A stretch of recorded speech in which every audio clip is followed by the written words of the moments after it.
साबिक सफारतकार डॉक्टर जमील खान साहब ने भी ज्वाइन किया। मैं चाहूंगा उन्हें भी शामिल गुफ्तगू कर लेते हैं। डॉक्टर साहब आपकी तरफ आऊंगा। सर, अब जो इलेक्शन है, यूएस इलेक्शन, बाकी मुल्कों की नज़र तो इस पर है, पाकिस्तान के लिए भी बड़े अहमियत का हामिल है ये। आपके ख्याल में कमला हैरिस अगर आती हैं तो डेमोक्रेट्स की पॉलिसी जो बाइडेन की है वो ही बरकरार रहेगी, और दूसरी तरफ डोनाल्ड ट्रंप हैं, बड़े ही मुतजाद किस्म की शख्सियत है वो। 2018 के जनवरी में वो एक ट्वीट करते हैं, पोस्ट करते हैं कि जी पाकिस्तान को अहमकाना अंदाज में हमने 33 अरब डॉलर दिए हैं 15 साल में, और यहाँ पर उन्होंने इल्ज़ाम लगाया बेसिकली पाकिस्तान पर। दूसरी तरफ हम देखते हैं जब वज़ीर आज़म उस वक्त के जाते हैं अमेरिका तो उनके साथ बड़े वो शिरो शक्कर हुए होते हैं। तो बड़ी मुतजाद किस्म की पर्सनैलिटी है। पाकिस्तान के लिए कौन बेहतर साबित हो सकता है, या फिर कोई भी नहीं? पहली बात तो ये समझना ज़रूरी है कि पाकिस्तान की अब अहमियत क्या है, और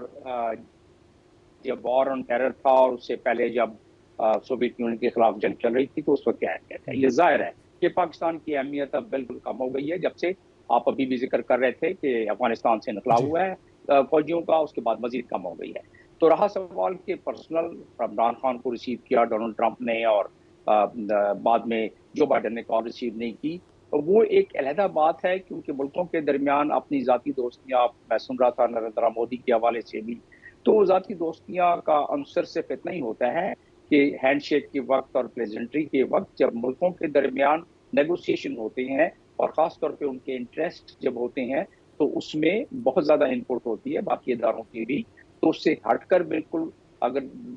ट्रंप चाहेंगे कि बिल्कुल उससे हटकर गाजा का भी फैसला कर दें, और यूक्रेन का भी बिल्कुल उससे हटकर फैसला कर दें, और कश्मीर का भी, और पाकिस्तान का ऐसा नहीं होता है। तो उसमें एक पूरी स्ट्रक्चर्ड फॉरेन पॉलिसी है, उसके मुताबिक फैसले किए जाते हैं। अब देखा जा सकता है कि इकोनॉमी के लिहाज से दोनों में से कौन, पहली तो बात यह है कि कांटे का ये मुकाबला है। CNN के मुताबिक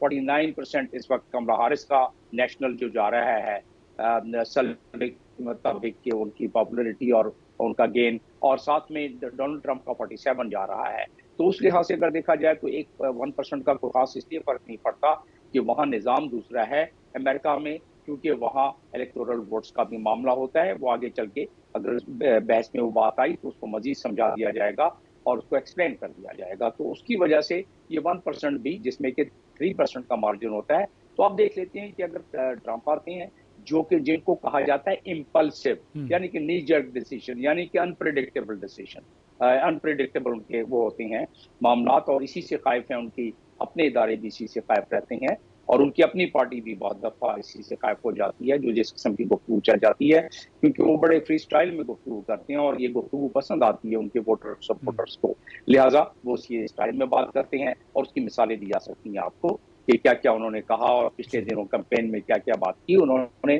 खासतौर पर गाजा के हवाले से और ईरान के हवाले से,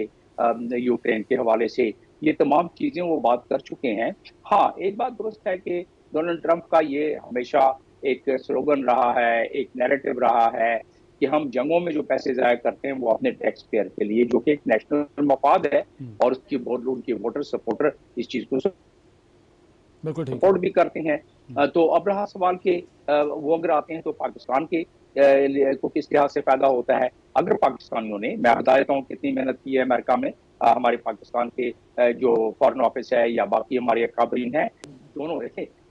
जो वहाँ करते हैं, इजरायली लॉबी कहते हैं या इंडियन लॉबी जो वहाँ मौजूद है, वो दोनों पार्टियों में अपने अपने आदमी लगा के और पहले से आइडेंटिफाई कर लेते हैं कि उनका कौन सेक्रेटरी ऑफ स्टेट आएगा, कौन उनके कैबिनेट में आएगा, उनसे जाती तौर पे अपने रेपो स्टैब्लिश कर लेते हैं, इंटरेस्ट स्टैब्लिश कर लेते हैं। अगर ऐसा किया है पाकिस्तान ने वहाँ, और पाकिस्तान की जो हमारी सफीर है वहाँ 6.5 लाख के करीब ओवरसीज पाकिस्तानी, अगर उन्होंने ऐसा किया है तो अच्छी बात है। लेकिन मेरी इतला के मुताबिक न उनको छतरी प्रोवाइड की गई है, न उनको सपोर्ट दिया गया है जो हमारे वहाँ सफीर हैं, पाकिस्तानी हैं और अमेरिकन सिटीजन है। तो लिहाजा इस चीज की तवक्को रखना कि ट्रंप आ जाएंगे और उनको वो माइल हो जाएंगे पाकिस्तान के लिए, ये अलबत्ता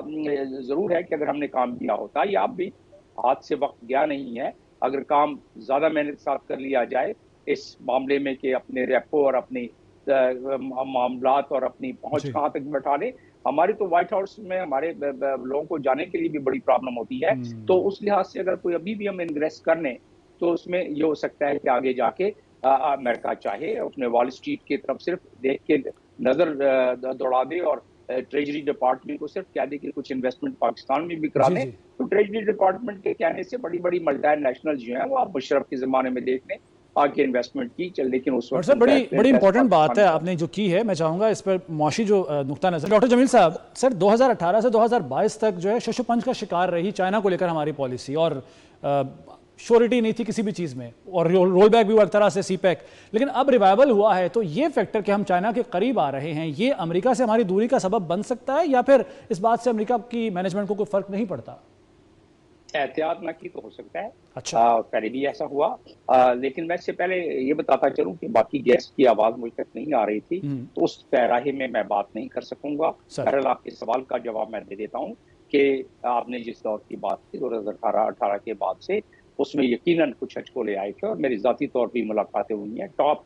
जो चाइना के डिप्लोमेट्स हैं उनसे, वो भी दबे अल्फाज में उनको भी गिला था। लेकिन अब जो रिवाइवल शुरू हुआ है, इसमें थोड़ी सी ट्रांसपेरेंसी शुरू हुई है, और चाइनीज मुझसे जब बात करते थे तो यही अंदाजा होता था कि वो चाहते थे जो चीज़ हो ओपन हो और ट्रांसपेरेंसी के साथ हो, रुकावटें ना हो। तो अब ये SIFC वगैरह जो बना दिया गया है, तो उसमें चांसेस यही नजर आ रही हैं, और उसमें एक तो खास तौर पर ब्रिजिंग मैकेनिज्म डाल दिया गया है, जिसके तहत जो डिलेज होते थे उसमें कमी आ जाएगी, और जो 19th सेंचुरी के दकियानूसी तरीके से हम फाइलें चलाते थे, उसकी वजह से डिलेज होते थे। जब मैं सफीर था UAE में, तो वहां मुझे वहां के रूलर्स कहते थे बड़े टॉप के कि आपके मुल्क में 24 इदारे जो है वो जान खा जाते हैं हमारे लोगों की, और वो भाग के वापस आ जाते हैं। तो इस SIFC से ये तो फायदा होगा। हम ये नहीं कह रहे हैं कि हम बड़े तरक्की पजीर मुल्क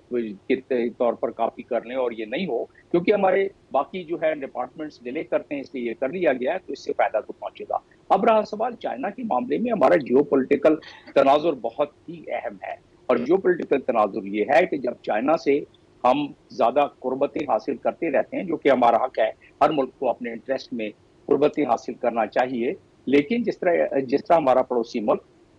ईरान से भी रखे हुआ है ताल्लुकात, सऊदी अरब से भी रखा हुआ है ताल्लुकात, उसके अलावा रशिया से भी रखा हुआ है, अमेरिका से भी रखा हुआ है, तो उसके जवाब में जो मेरा आर्गूमेंट है वो ये है कि इंडिया की जियोपॉलिटिकल तनाजुर में इस आजकल ज्यादा अहमियत हो गई है। जैसे कि सोवियत यूनियन के खिलाफ जब हम जंग लड़ रहे थे, दुनिया जंग लड़ रही थी, तो हमारी इंडिया से कहीं ज्यादा मामला थे। तो अब आप इसको उलट कर लें, अब अमेरिका सारा का सारा रिलाय कर रहा है इंडिया पर, और उन्हीं को ताकत बख्श रहा है, उन्हीं के साथ तिजारत बढ़ा रहा है, उन्हीं को अपने मिलिट्री साजो सामान दे रहा है। क्यों?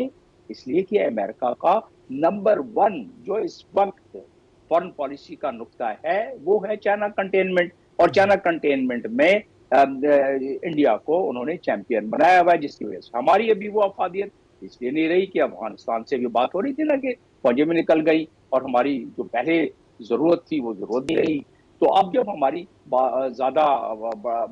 बढ़ती हैं कुर्बतें, यानी कि तजारत के लिहाज से, तो यकीनन दबे अल्फाज में अमेरिका को